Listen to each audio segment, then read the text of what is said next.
Rheumatoid arthritis. The smallest things can feel like the biggest obstacles, but You know, playoff hockey, especially when you get past like the first or second round, for me at least, often reaches that tipping point where it's not even fun to watch because it's so stressful. And that was tonight's New York Rangers Florida game for me, a hardcore Rangers fan. Not a lot of goals to recap. The Rangers opened the scoring, and honestly, for the first maybe 10 minutes of this game, just looked phenomenal. And they needed a big bounce back game. The announcers were talking about how if the Rangers go down 2-0 against this Florida team, it's pretty much series over, and I couldn't agree more. Drop 2 at home, this series just, I think it's untenable. However, at the end of the first, on the power play, Carter Verhaeghe would score to tie it up. Also in the first, controversial hit.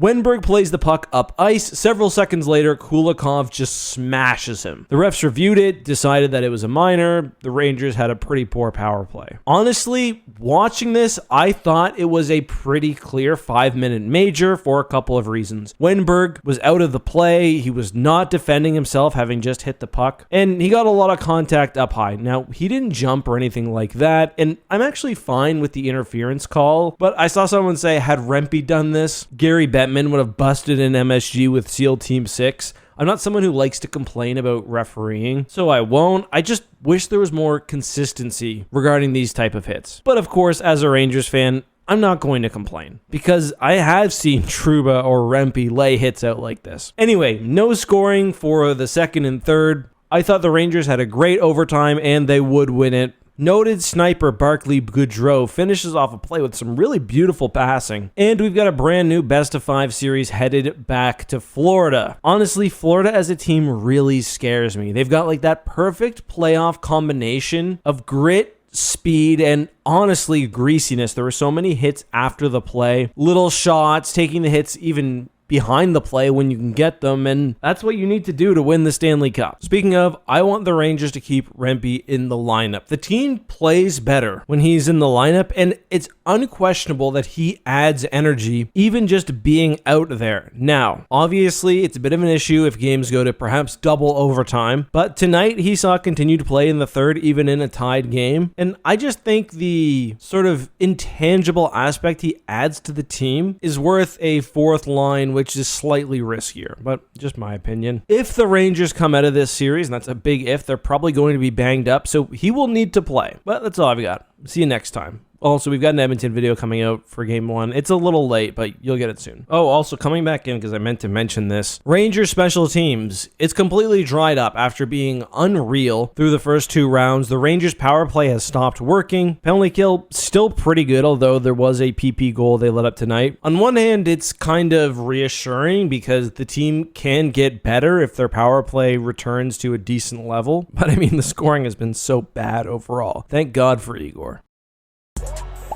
With FanDuel, your group chat will be blowing up every game.